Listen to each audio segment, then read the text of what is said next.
Hi తరం అంతా క్రికెట్లో మునిగి తేలిండ్రనుకో రాదుండ్రి. అటు ఆస్ట్రేలియాలో T20 ఆడుతున్న మెన్స్, ఇటు ఐసీసీ వరల్డ్ కప్ ఆడుతున్న ఉమెన్స్. పొద్దుగాలనేమో మొగోళ్ళ క్రికెట్ చాలైతే పగటాల మహిళల ఆట. ఆస్ట్రేలియా బ్యాట్స్మెన్లను మన హర్షదీప్, వరుణ్ చక్రవర్తి ముప్పు తిప్పలు పెడితే ఆస్ట్రేలియా బౌలర్లకు మన సుందర్ సుక్కలు చూపించిండు. ఇక చెప్పుకోవాల్సింది అక్కల ఆట గురించబ్బా.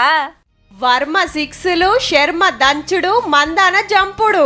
మన అక్కలు కొట్టే కొట్టుడుకు సుక్కలు చూసిండ్రు సౌత్ ఆఫ్రికోళ్ళు. ఇగేముంది, ఊరిస్తున్న వరల్డ్ కప్ ఉరికొచ్చింది మన దేశానికి. ఆడోళ్ళ క్రికెట్ ఆటల దునియా కప్ గెలుచుడు ఇదే తొల్తమల్లా. ఫైనల్ ఆటల మనోళ్ళు ఫస్ట్ బ్యాటింగ్ చేసిండ్రు. షెఫాలి వర్మ 87, దీప్తి శర్మ 58 రన్నులు కొట్టుడే కాదు, ఇద్దరు కలిసి 5 మందిని అవుట్ చేసిండ్రు కూడా. స్మృతి మందాన, మొన్న ఆస్ట్రేలియాలను ఉతికి ఆరేసిన జెమిమా, కెప్టెన్ హర్మన్ ప్రీతి సుత మంచిగానే ఆడి 299 రన్స్ చేసిండ్రు. ఇక చెప్పుకోవాల్సింది అమన్ జ్యోత్ ఫీల్డింగ్ ఉల్లా. South Africa captain Laura century చేసినాక క్యాచ్ పట్టింది కదా, దెబ్బకు ఆటంతా కింద మీద అయింది.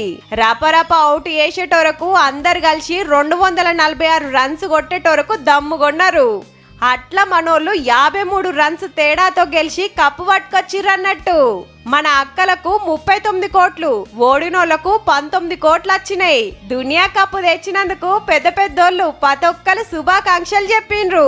ఇన్నేండ్లు క్రికెట్ ఆట అంటే మొగోళ్ళు ఆడేది చూసేటోళ్ళు. ఈ కాంచి లెక్క మారిందబ్బా. అక్కలు మీరు సూపరు.